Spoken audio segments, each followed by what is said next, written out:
अस्सलाम वालेकुम, सत श्री अकाल, आदाब, जय हिंद, जय भारत। मैं मोहम्मद आरिफ, विलेज प्रधान, ग्राम पंचायत बीमा। मेरे उस्तादियों, छोटे बड़े उस्तादों, आप सबको मालूम हो गया होगा और होना भी चाहिए, क्यों कि फेसबुक, यूट्यूब और हमारे आल कल्याण संगठन में भी आप जुड़े पड़े। तो ये जो कानून आया है 10 साल सज़ा करने के लिए, यानी कि 5 लाख का जुर्माना, तो ये हमारे लिए बहुत दुख भरी कहानी है सब ड्राइवर भाइयों के लिए। तो मेरे ड्राइवर भाइयों, आपको सोचना समझना पड़ेगा, और अब भी आप जे नहीं जागे तो आगे जगाने के लिए कोई आएगा भी नहीं, क्योंकि एक बार जब सो जाता है ना इंसान, उसको जगाते हैं तो जाग जाना चाहिए उन्हें। और ये कानून जो आया है ना, ये आपको जगाने के लिए आया है।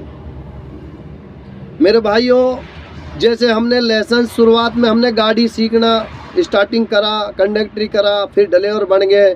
ड्राइवर हम जब हाई फाई होने के बाद में हमने ट्रेनिंग देकर तब लाइसेंस हमने बनवाया है, वो भी सरकार के लिए पहले ही टैक्स जमा कर दिया। तो मेरे भाइयों, पहले बहुत पुराने दिन से ही हमारे लाइसेंस की मान्यता बहुत अहम थी, और आज सरकार बिल्कुल अहम नहीं रख रही है। तो भाइयों, हमें सोचने और समझने की ज़रूरत है, और हमने एक होने की ज़रूरत है। भाई, आप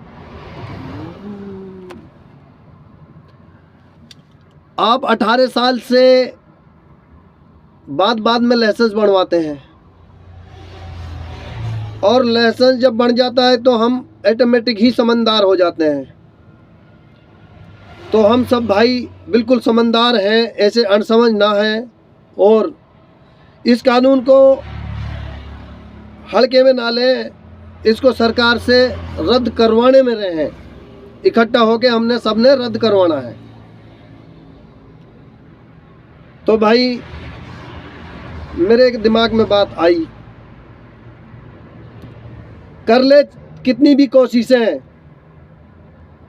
कर लो आप कितनी भी कोशिशें, हमें गिरा ना पाओगे। हमने जो गिराया तो आप अपने आप को उठा ना पाओगे। तुम्हारी साजिशें हैं, तुम्हारा जो खेल है वो साजिशों का है, और हमारा खेल मेहनत का है। सच सामने आया न तो हमसे आंख मिला ना पाओगे। हमने जो हाथ खड़े कर लिए न ड्राइवर भाइयों ने, तो मैं कहना चाहता हूं, आप गाड़ी चला ना पाओगे। और हमारे ड्राइवर भाइयों को ये सरकार इतने हल्के में ना ले, क्यों कि हम भी तो मेहनती बंदे हैं। हमने भी तो बहुत मेहनत से गाड़ी चलाते हैं, 24 ड्यूटी करते हैं हम, 24 यानी कि 24 घंटे ड्यूटी करते हैं। सर जी, आप हमारे लिए 10 साल का कानून ला रहे हो। और रही बात एक्सीडेंट की, अपने मन से तो कोई किसी चेटी को भी नहीं मारता। चेटी तो बात छोड़ दो, कोई पत्थर पड़ा है ना रोड पे, उसको भी हम बचा के चलते हैं। गाड़ी की टच करने की तो बात छोड़ो। और रही बात, गाड़ी का टायर फट जाता है या अनबैलेंस हो जाती है, ब्रेक नहीं लग पाते हैं, कोई और घटना हो जाती है, गाड़ी चल रही है, 100 नुकसान हो सकते हैं, तो हम अपनी जान का नहीं दे सकते हैं भाई।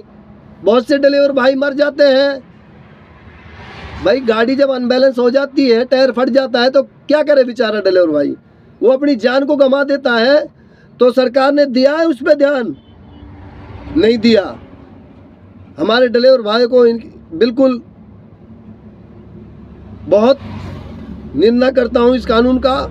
ये कानून हमारे लिए नहीं आना चाहिए। और हमारे डिलीवर भाइयों से सबसे कह रहा हूँ, कान खोल के सुन ले। ये अब नहीं सुना ने तुमने तो मैं बता रहा हूँ कभी आप सुन नहीं पाओगे, क्यों बहरा हो जाओगे। जब जेल में छिड़ोगे ना तो बहरा ही होगे, और होएगा क्या। तो मेरे भाइयों, मैं डिलीवर भाइयों से कहना चाहता हूं, मेरे भाई इकट्ठा हो जाओ, मत कुत्ते और गधे की कहानी करो। मेरे भाइयों समझ जाओ, और यहाँ से आगे नहीं समझ पाओगे तो भाई देख लो तुम्हारे हाल पर है भाई, तुम फिर तुम्हारे तम जानो। हम कुछ डिलीवर भाई ऐसे हैं जो चक्कर लगा के आते हैं ना, तभी हमारा मकान का किराया दिया जाता है। आटा दाल चावल चक्कर लगा के आते हैं ना, तब हमारे कुछ डिलीवर भाई ऐसे हैं जो परिवार चलाते हैं। 10 साल वो जेल में रहेगा, वो कहाँ से परिवार चला पाएगा। 10-15 दिन में जो 2-4-5 हज़ार रुपया कमाता है ना, वो बेचारा खाते में डलवा देता है अपने बच्चों के लिए कि भाई तुम आटा दाल चावल ले लो। और महीना होए बहुत से भाई तो ऐसे हैं किराया के मकान पे रह रहे हैं। अरे हमारे मेवाती भाइयों पे तो कुछ अल्लाह का शुक्र है, अपनी जमीन पे धरती पे रह रहे हैं, अपना मकान बना के रह रहे हैं कुछ भाई तो। और जो किराए पे रह रहे हैं वो क्या